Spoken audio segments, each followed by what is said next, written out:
Любен Каравелов. Българи от старо време. Прочетене от мен, Мартин Бахов. Вечната младост на българи от старо време. Борбата между старото и новото, между консерватизма и духа на новите времена, между движението напред и застоя. Ето една основна, обединяваща линия във всички произведения на Любен Каравелов.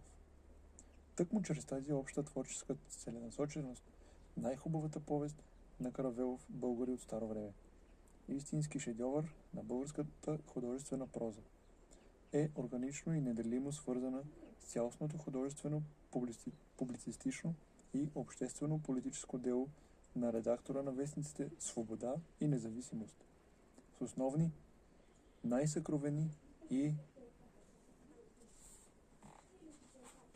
страницата е скъсана и не се прочита думата, на революционера-демократ Любен Каравелов от идеолозите на българското национално-освободително движение. Както е известно, повестта «Българи от старо време» начева с главата Хаджи Генчо, т.е. още от първия ред Каравелов започва своята атака срещу старото време. Хаджи Генчо.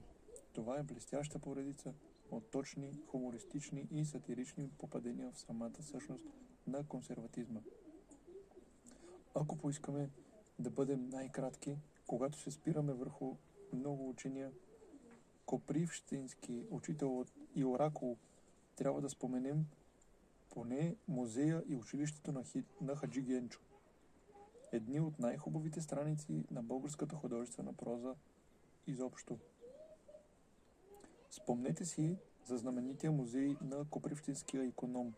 Виждаме тук не просто щедрите плодове на живописна събирателска страст, не скъперничеството на изветрял старик, не плюшенска мания.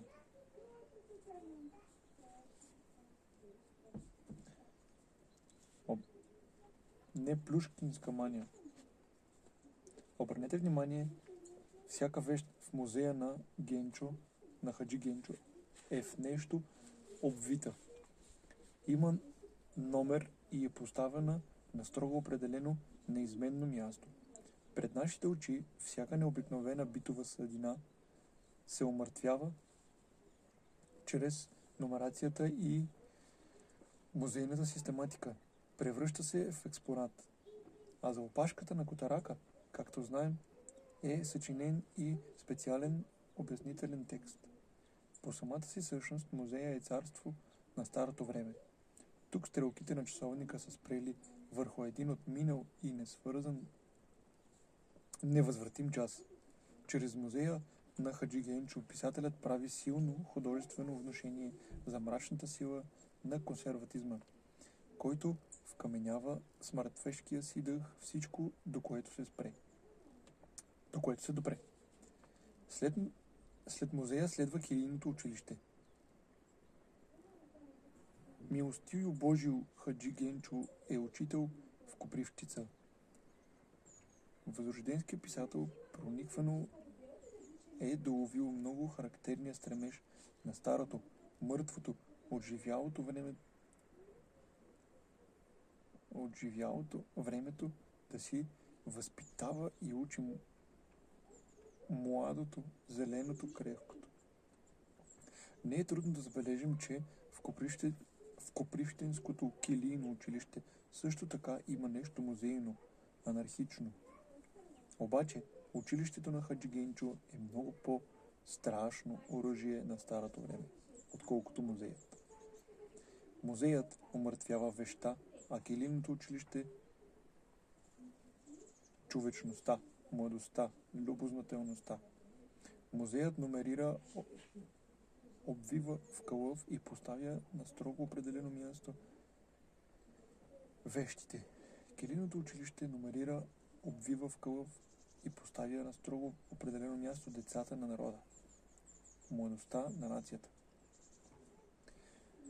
Нека подчертаем, авторът на Българи от старо време навлиза в консерватизма на образователното дело, като в най-ясно очертана обществена сфера на старото време изобщо.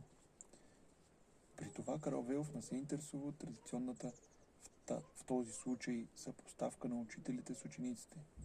Писателят предпочита много по-рядък художествен разрез, привличането между битовия и обществения консерватизъм. Тяхното най-естествено приплитане и сливане в чифлика училище в абаджийницата училище. Великолепните хумористични страници за Хаджигенчовото училище, което наистина е цяла Калифорния, съдържат много тънки и точни сатирични жила. И те улучват не само Хаджигенчо. Сатиричната ирония засяга самочувствието на копривщица и копривщенци, които при цялата си разцъфтяваща стопанска глава, при целия си бегликчийски, абаджийски и търговски напредък, предоставят децата си на едно допотопно училище. В жизнерадостния хумор на Каравелов се съдържа и един много горчив въпрос. Защо обществото, което изведнъж завинаги се изтръгва от сънливата азиатска бездеятелност, оставя тъй назад в своето съзнание проблема за образованието на идващите поколения? Дядо Либен вече продава копривщински изделия и в Египет, и в Гърция, а копривщинските ученици отглеждат падета и мисирчета. Защо е така? Защо въпросите на образованието остават в покрайнините на общественото съзнание, ако революционната интелигенция непрекъснато не ги изтласква на преден план? В повестта "Българи от старо време" най-добре виждаме дълбокото единство на хумора и сатирата у Каравелов. Сатиричната атака срещу консерватизма на старината, против домораслите представи на наука, образование, напредък е разгъната вътре в самия хумор. Богат, пълнокръвен, препълнен от жизнеността на възраждащия се български народ. Народ с вековни критерии за добро и хубост. Сатирата в най-хубавата повест на Каравелов е неделима от очарованието пред всичко прекрасно в бита и душевността в вековната етическа и естетическа традиция на българина. И тези противоположности не са разделени. В хумора на българи от старо време се сливат такива крайно отдалечени полюси, като преклонението пред идиличното. В стария народен бит и характер и реалистичната сатира между безвъзвратно отиващото си старо време. Хумористът Каравелов превръща в безкрайна комедия непрекъснатите разпри и сдобрявания на Хаджи Генчо и дядо Либен. Същевременно сатирикът Каравелов незабелязано върши своята работа и читателят отлично разбира, че Хаджи Генчо има толкова допирни точки с науката и образованието, колкото дядо Либен с патриотизма. И училището чифлик на Хаджи Генчо и патриотизмът на дядо Либен в повестта се казва, че той обича своето отечество, но не цялото, а само Копривщица. Бихме могли да продължим: не цялата Копривщица, а само своята. Показват съвсем ясно, че общественото съзнание на двамата българи от старо време е още в съвсем зачатъчно състояние, че прагът на техния домашен бит е твърде висок, за да бъде прекрачен лесно и болезнено. Докато в общественото съзнание на двамата копривщински старци не виждаме съществени различия, то в бита и характера им се очертават важни отлики. У дядо Либен и на стари години блика неизчерпаема енергия. Той обича пушките, конете, виното, добрите приятели, волните веселби, пишните пиршества. В неговия дом всичко трябва да бъде красиво, специално, отбрано. да създава най-високо самочувствие. Всичко ще е и дядо Либеново трябва да бъде най-най. Импулсивен и неудържим темперамент. Дядо Бабатин има широка душа, в която никога не се задържат трайно гневът, обидата, сръднята. Небрежен и крайно разсеян в семейните дела. Дядо Либен понякога ни изненадва със силни и спонтанни изблици на бащинска гордост и съпружеска нежност. Произходът на дядо Либеновите богатства е толкова тъмен, колкото е тъмна и неговата младост, пропиляна в всевъзможни крайности и увлечения. Но парите никога не са самоцел на волния копривщински търговец, който познава всички пазари на Отоманската империя.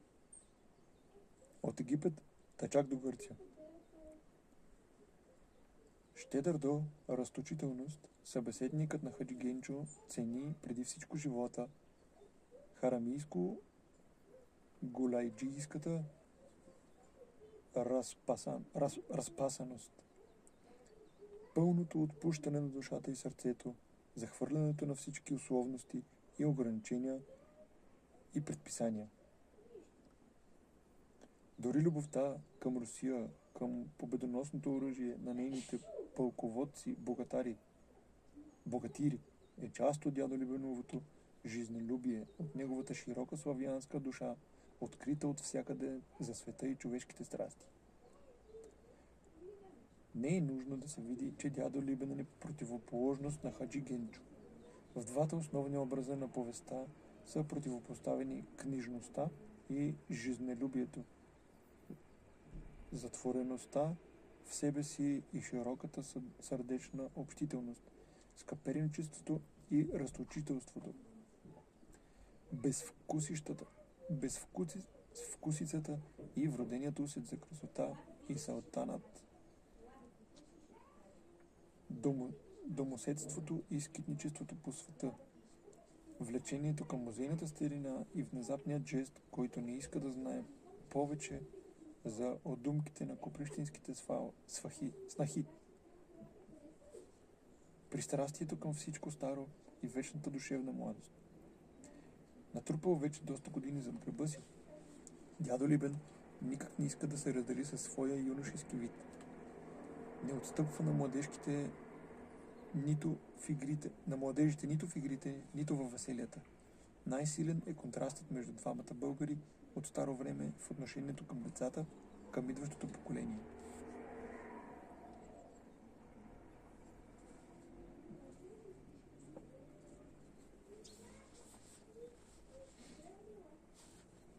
На пръв поглед, сякаш едни и същи закони на патриархалния бит властвуват и у Хаджи Генчови, и у дядо Либенови.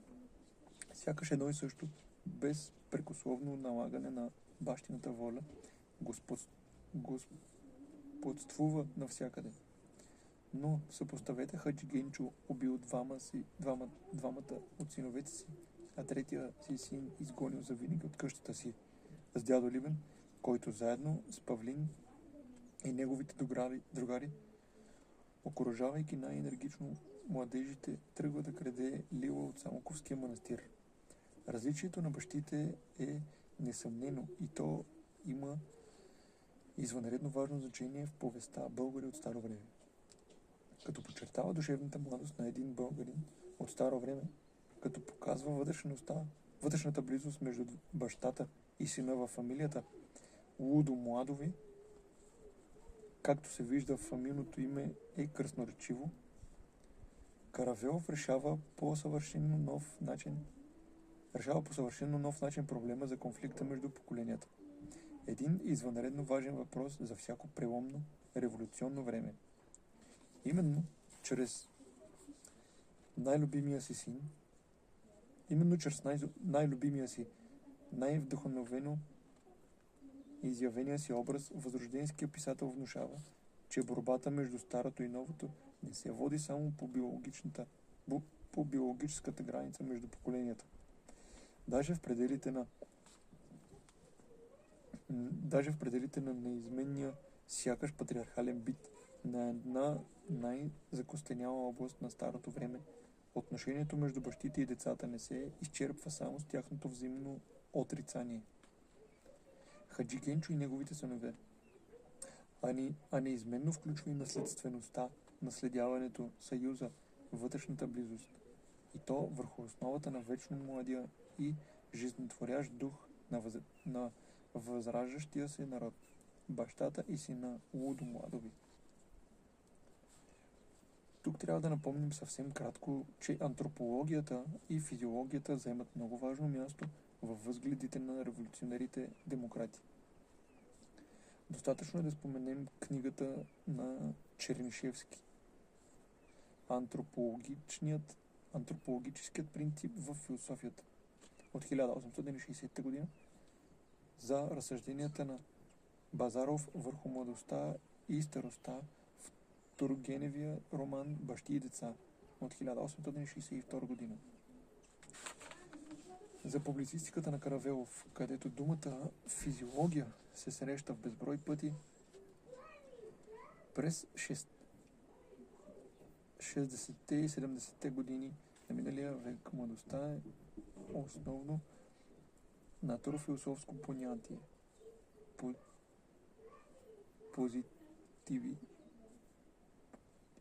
Позитивистично-материалистичен синоним на прогреса, революционността, безкомпромисната борба срещу всичко старо и отживяло времето си. Толкова по-интересно е да видим, че Каравелов включва в това понятие и един българин от старо време. Дядо Либен, с цялата си внушителност на завършен художествен образ. Доказва, че младостта не е само физиологическо понятие, че са еднакво важни и различията между поколенията, и различията вътре в самите поколения. Несъмнено дядо Либен е много по-близо до Павлин, отколкото до Хаджи Генчо. Най-хубавата повест на Каравелов със силата на самия живот показва колко са различни българите от старо време, колко е рисковано да се поставят общи знаменатели, да се правят общи, абстрактни характеристики на поколенията. В Българи от старо време по един възхитителен начин е преодолян упоритият шаблон да се противопоставят на общо основание българите от старо време на българите от ново време. Онова, което наричаме традиция, дори в най-консервативните си и трудно изменими битови форми, се разпада на такива противоположности, каквито са примерно Хаджи Генчо и дядо Либен. И двамата са от едно и също поколение, но единият изпраща младостта и красотата зад манастирските зидове, а другият я освобождава оттам. Единият убива заради нищожни детински пакости двамата си сина, а другият казва с истинска гордост: "Ти, синко, говориш като философ и това ми се твърде харесва." В най-съвършената си художествена творба Любен Каравелов,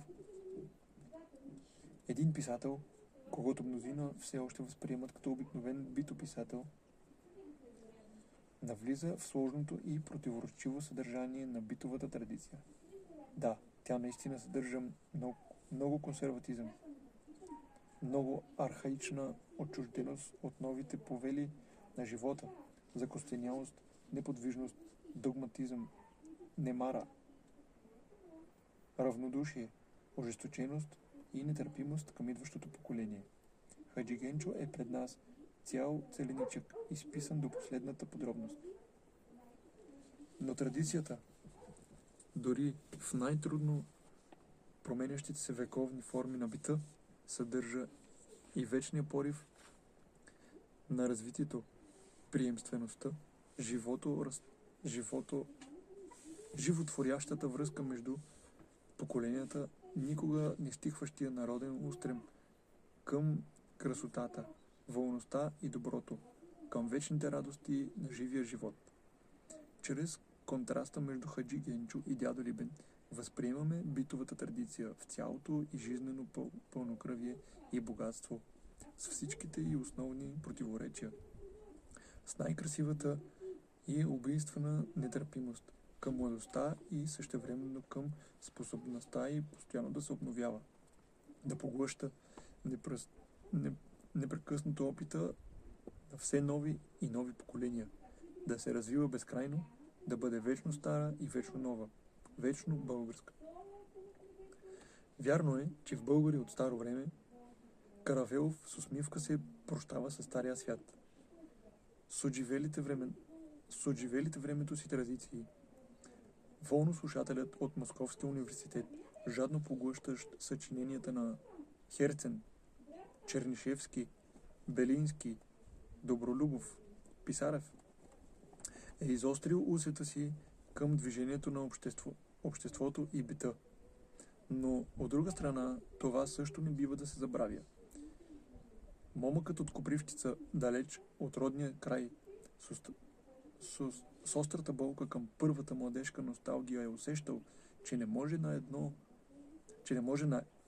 едро, нервно и безнаказано да се зачерква всичко в стария бит и традициите на народа, на българите от старо време. Че в миналото има не само рутина и консерватизъм, но и вековни етически и естетически ценности, че там се чува не само повикът да се погребва мъртвото, но и зовът за приемственост, за нови приноси към съкровищницата на един удивително жизнено способен народ с хилядолетно развитие. Още от най-ранно детство в душата на всеки българин името на Любен Каравелов е напечатано с едрите букви на "Обичам те, мое мило отечество" от първите страници на буквара. Струва ни се, че тази кристално чиста и свята изповед, избликнала из дълбините на душата внезапно и неудържимо, е създадена на един дъх в най-щастливия миг на Каравеловото вдъхновение. Толкова по-интересно е да се знае, че до своята най-голяма лирична висота, до простотата и свободата на "Обичам те, мое мило отечество", авторът на "Българи от старо време" достига след упорит и продължителен труд. Повестта е написана най-напред на руски език и за първи път е напечатана в списание Отечествени записки през 1867 година. През следващата 68 година тя излиза за втори път в Каравеловия сборник "Страници из книги страдани българското племени". И ето как изглежда текстът на Каравеловата изповед към отечеството на руски език. "Люблю тебя, мой край родной. Всей душой люблю тебя. Обречено го на тежкия страдания и неволю, что в моей душе осталосу до сих пор хорошего и светого, ето все твое. Ти, край цветущий, пълниш неги и сияния, научил меня любитя, и ето го уж доволно для човека". Когато подготвя "Българи от старо време" за обнародване на български език, Каравелов основно преработва повестта. И в бунтовния вестник "Свобода" през 1872 година българите са прочели "Обичам те, мое мило отечество, обичам твоите Балкани, гори, сипеи, скали и техните бистри и студени извори. Обичам те, мой мили крайо, обичам те от всичката си душа и сърце. Ако ти да си обречен на тежки страдания и неволи, всичко, щото е останало до сега в моята осиротяла душа, добро и свято, всичко е твое. Ти си оная благословена земя, която цъфти, която е пълна с нежности и сияние и величие. Следователно, ти си ме научил да обичам и да плача над всяко едно човешко нещастие, а това е вече много за един човек. Чувството изведнъж се устремява към висините. Обичам твоите Балкани, гори, сипии, скали и техните бистри и студени извори.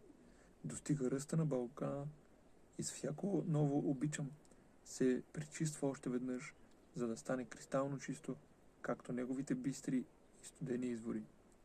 Святата патриотична изповед на Каравелов е плът от плътта и кръв от кръвта на българи от старо време, внезапен, остро избликнал израз на най-дълбокия смисъл.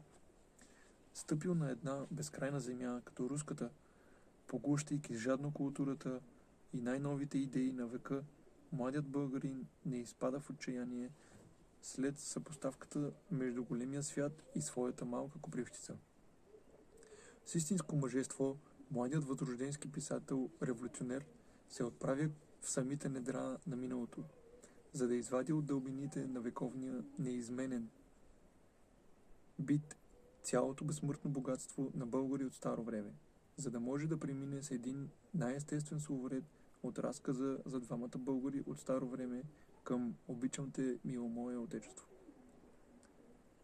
Българи от старо време е възторжена прослава на вечно побеждаващите обновителни сили в бита на народа.